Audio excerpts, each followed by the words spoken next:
So although I won't be referencing any of the work of Olenek, I forget his last name, but his first name's Olenek. He's the guy that originally made this argument, and he also made a lot of other arguments related to this particular pair of images. But I realized that most of the rest of his argument is a distraction, and really the smoking gun seems to be in this pair of images.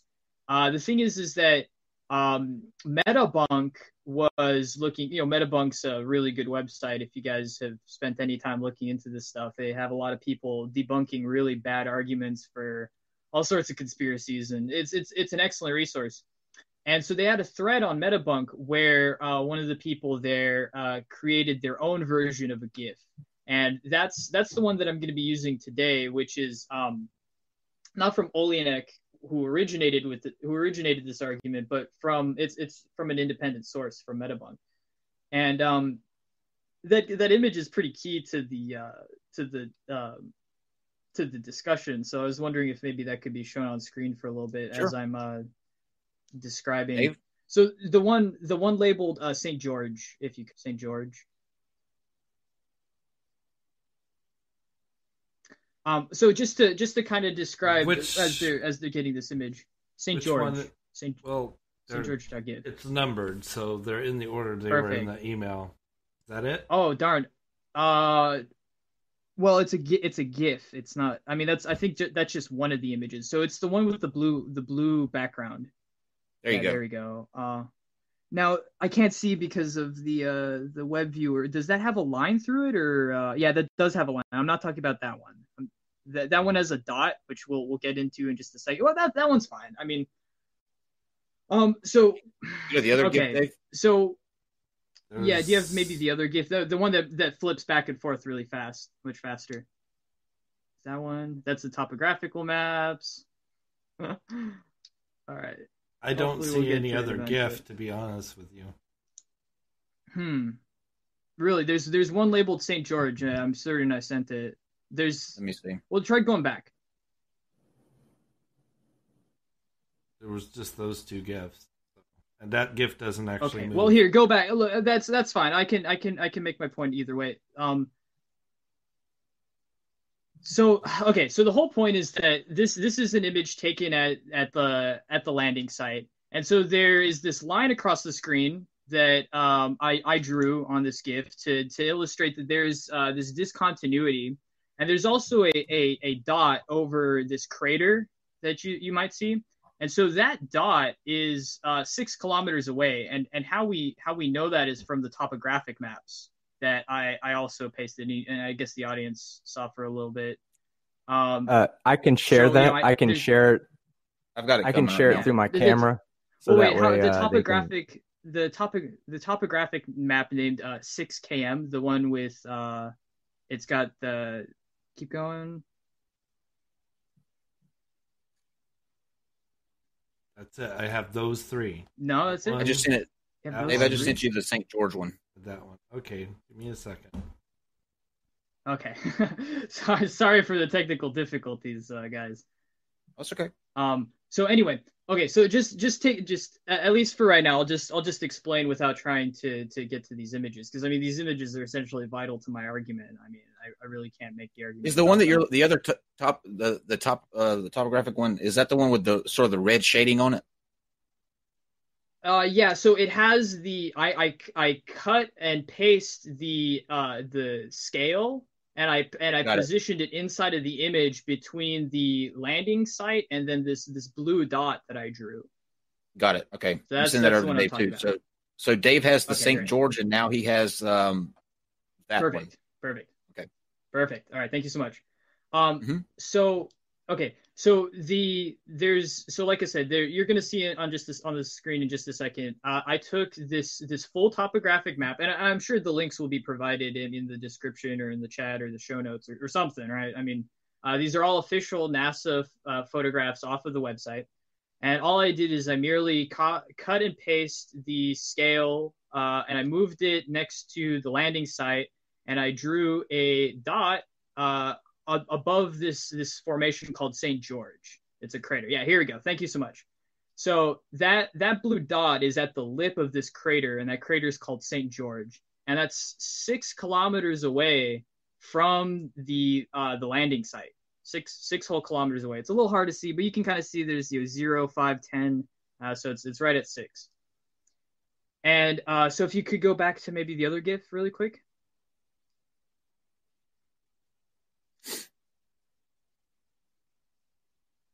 Excellent. So as you can see, that lip of the crater is supposedly 6 kilometers away, yet it has an apparent parallax that belies the fact that feature is not 6 kilometers away. It's more like 50 meters away, not 6 kilometers. So I think that's pretty strong evidence that this image was not taken on the moon, that this was taken probably in some soundstage. All right, Team Skeptic. Okay. Well, let me ask you a quick question. Have you actually addressed the Photoshop file that came with that GIF? Have you looked at that at all? Sure. I opened it up in not Photoshop, but GIMP. Okay. That's how I added those. That's how I added all those lines and dots onto the GIF. Yeah. Give me 1 second. There was a Photoshop file that actually was included with that, and let me pull this up for you real quick. All right. So the audience can see it as my camera. I don't know how you're going to be able to see it or not. Okay. Yeah. Thank you. Okay. Good deal. All right. So let me show you a few things. First off, this is the original file, the original PSD file. Okay. Let me take out the modifications I've made. This is the original PSD file. Okay. Whoops. Wrong one. Let me show you. See? You'll agree with that, correct? Yeah. Okay. So let's eliminate that background image real quick. All right. So that we're working with just this image, and let me show you something. So let me show you this. You see the red right there? That it's picture that you're looking at. Okay, yeah, no problem. No problem. Let me okay, zoom there we in. go. I was let me able zoom to in real quick.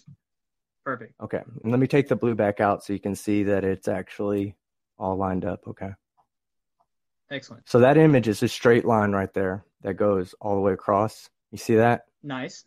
That image that was used to create that GIF was skewed so that you could take points and match them up. And you could get like a basic something that's not supposed to move, that you wouldn't see normally move. Now, the camera, the two pictures were taken at different times, and of course, it moved during that time. So you're not really looking at it like you're looking at it with your eyes, where you're seeing two things that are relatively the same distance to the optics. You're actually looking at something that's being moved, and it's not in the same angle and whatnot. You can tell that by the lunar lander. They're different sizes in the original photos. I'll pull those up in a second. But just to show you that the skew is not just across the top, it's also across the side. The red box in the back represents a straight line. I just used it creating a box, and I'll pull that up in a second just to show you how I did it. Now you'll notice also here, it's not just skewed in this corner to the right, but it's also skewed up. Then if you follow these lines, like see this one right here started at the corner of the box. It was skewed up. And then if you follow this line up, it skews to the left. So see, somebody, what they did is, they went ahead and made a transformation of this photo to get it to represent as close to what you would see in real life, because actually the photo was taken at 2 different times in 2 different spots. And for an artist to get that parallax, to see what it would be as if those cameras were next to each other, that's what they have to do. They have to do a transformation on the photo and then line things up in the background. This is also why when you do the blink test between them, okay, we'll go up here at this point. When you do the blink test between them, you'll notice that these move. You wouldn't normally see movement like that across the face of the mountain. I'm not talking about this area over here. This is obviously moved. I'm talking about the parallax in the back. You wouldn't see that movement, that much of a movement, if the camera was relatively close to each other. But once you apply the transformation, you'll you're no longer dealing with the original dynamics of the photo. You've actually adjusted the photo, and that's going to cause adjustments away from the point of that you want to show as not moving. And in this case, the point they want to show not moving is the furthest point away, which is this peak right here. And if you'll notice when they do this is where they lined the photos up right there. And then it's going to skew everything. The further away from this photo it gets, the more skew it's going to have. So this was the original Photoshop file. Go ahead. Yeah, so I'm really glad you have it in Photoshop right now. Actually, could you go ahead and set it to play? Could you just set it to start? It's just a flash between the two images. So I'm literally that's all he did was record his screen or make a GIF or GIF, however you want to say it. Make a It GIF is GIF. feed. It is GIF. Yeah, it is. Yeah, GIF. I call it GIF. So it's GIF. But oh my god, this is tragic. It's GIF. This is more of a controversy. This is more controversial than whether we went to the moon or not. Yeah, this is changed now. It's GIF. Yeah. GIF. G stands for graphic. Now, graphic is not graphic. It's graphic. Well, now, so I also downloaded the original photos as well, so you can see that there is no skew on these photos. So they did take this photo and they had to skew it because of the way that optics work. When you move a camera, you've got to do certain things. And I agree. There's projective distortion. Yeah. Exactly. However, so I don't think that the skew eliminates the problem, though. So I don't know if I was ever clear enough, but the problem with the image is actually at the center of the image, where there would be no projective distortion. Go ahead. No, go ahead. Well, and so the problem is that there's a discontinuity in the parallax.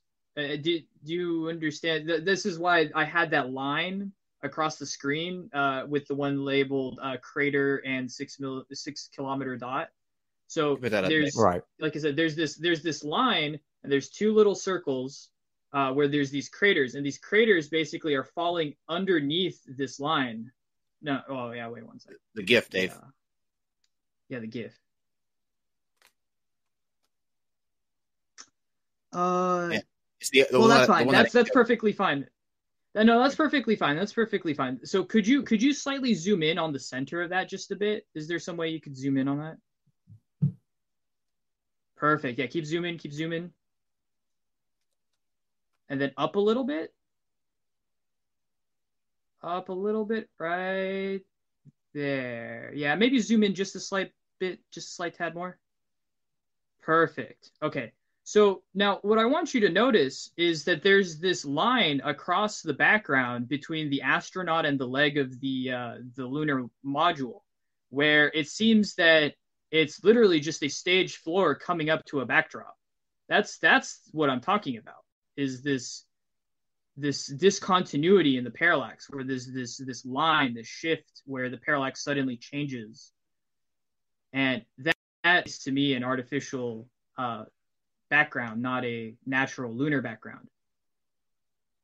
Yeah, I can see how you would come to that conclusion if you didn't already understand that the original picture had been skewed. At the point that the original picture gets skewed, and we know that it's all skewed to match a certain point, then, and that's what the artist said. And the one who did the original photo, he said that, he picked the furthest mountain to make everything match up to. The moment that he adjusted the photo, it's really hard to use this as evidence to say it should not, that's an artifact that should not be there, but that could easily be an artifact that was generated just due to the skewing to ensure that the distant parallax worked. Because that's how you're going to see. You're going to see more or less parallax.